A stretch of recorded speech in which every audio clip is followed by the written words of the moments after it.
ៀមចង់ជួបចរចារៀបរាប់ប្រាប់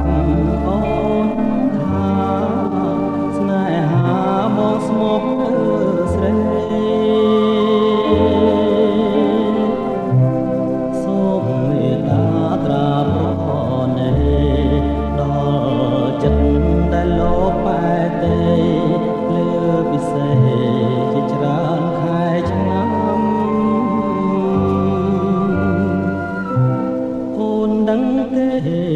ពេលវាយយប់ថ្ងៃបងគេព្រួយខ្លួនមួយយល់តែក្រៀមក្រំខ្ញុំបងមកនាំយកអារម្មណ៍រាល់ថ្ងៃរស់ឥតត្រនំទ្រូងរំដងក្រៀមក្រំខ្លោចផ្សាសូ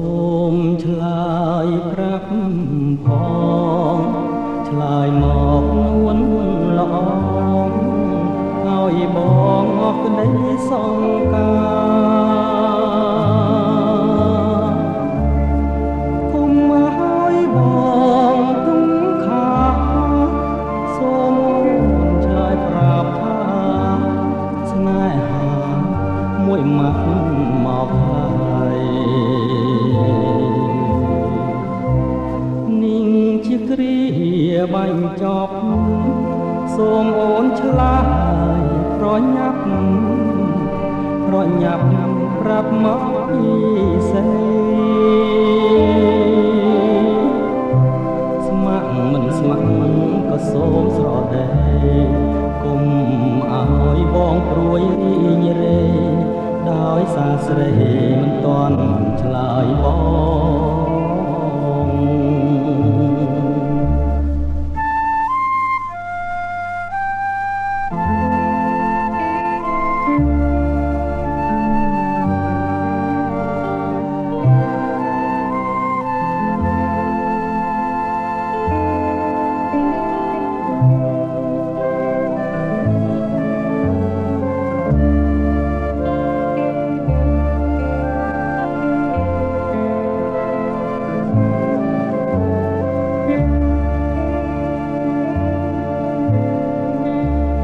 សូមឆ្លើយប្រាប់ផងឆ្លើយមកនួនល្អឲ្យបងអស់ក្តីសង្ការគុំឲ្យបងទុំខាសូមឆ្លើយប្រាប់ថាស្នេហាមួយម៉ាត់មកហើយនាងគឺជាគ្រាបញ្ចប់សូមអូនឆ្លើយប្រញាប់ប្រាប់មកពីសេ